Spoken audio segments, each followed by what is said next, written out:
Hi, it's Mrs. McConnell again. One of the challenges that historians face is reconstructing how ordinary people lived long ago. Big monuments sometimes survive. Housing subdivisions almost never do. But there is one really important exception. When the Roman suburbs of Pompeii and Herculaneum were buried by a volcano in 79 CE, the same hot ash that killed thousands of people also preserved a lot of important artifacts of their daily lives and gave us insight into how Romans actually lived. Since, let's face it, the disaster itself is pretty cool, we'll start this lesson off with an introductory video about the volcano that struck Pompeii. So what do you think? What were people thinking about? What were they feeling as disaster struck? Well, it turns out that we have an excellent eyewitness account. It was written by a Roman statesman, Pliny the Younger, about 25 years after the event. He was about 18 at the time Vesuvius erupted. Pliny and his mother barely escaped from the disaster. His uncle, Pliny the Elder, went off to witness the volcano firsthand and did not survive. At any rate, read this excerpt from a letter he wrote years later to the Roman historian Tacitus, who had asked him to describe his experiences. What kind of reactions does he describe? This is a much more recent eyewitness account of a disaster. The first is from a 13-year-old student, the second from an 11-year-old student. So what event do you think these students are describing? As I suspect you guessed, both students went to school near the World Trade Center, and they're describing the attacks on 9/11.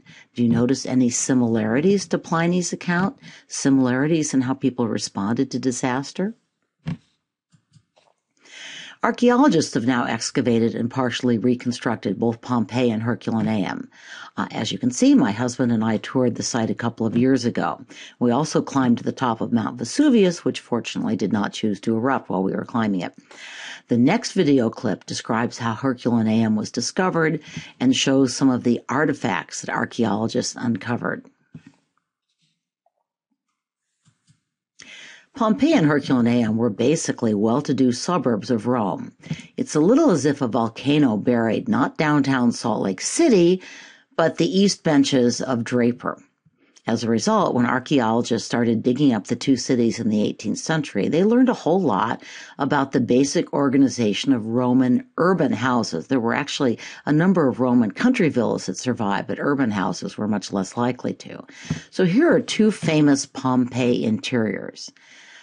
What do you notice right away about how Romans organized their homes, and why would you guess they did that?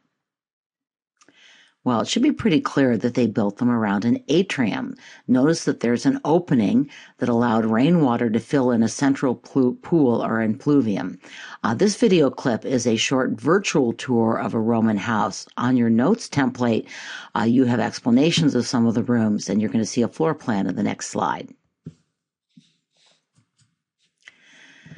So now that you see the floor plan, what else does the Roman house say about how people lived? How is this different from the floor plan of your own home?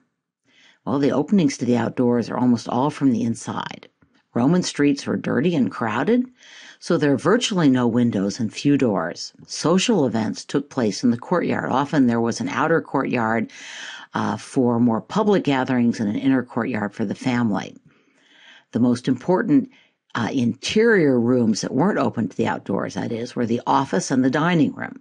The bedrooms, the cubicula, were tiny, so was the kitchen.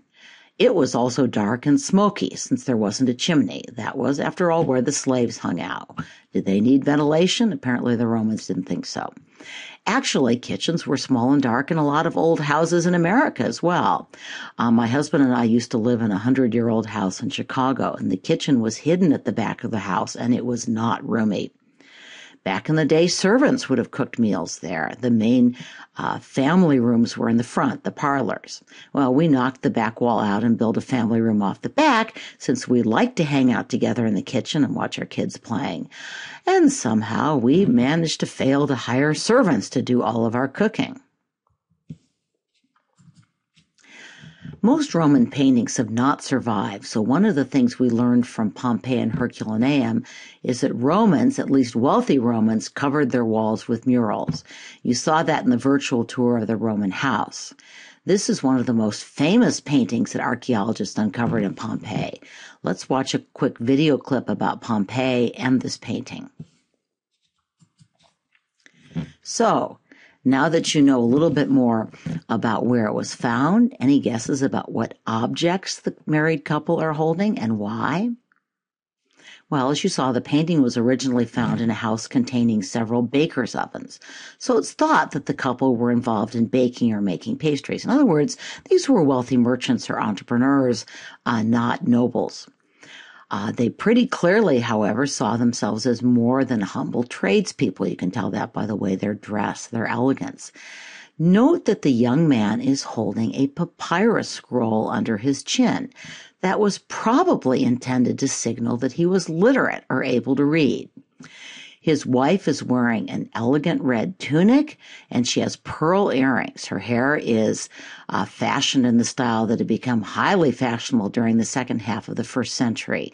And in her hand, she holds a stylus and a two-leafed wooden tablet or diptych on which to write in wax. So she, too, is probably literate. And it actually tells us something else about her. So let's hear what our video has to say about the duo. By the way, the video continues with a tour of Pompeii and a good description of the major features of a Roman city.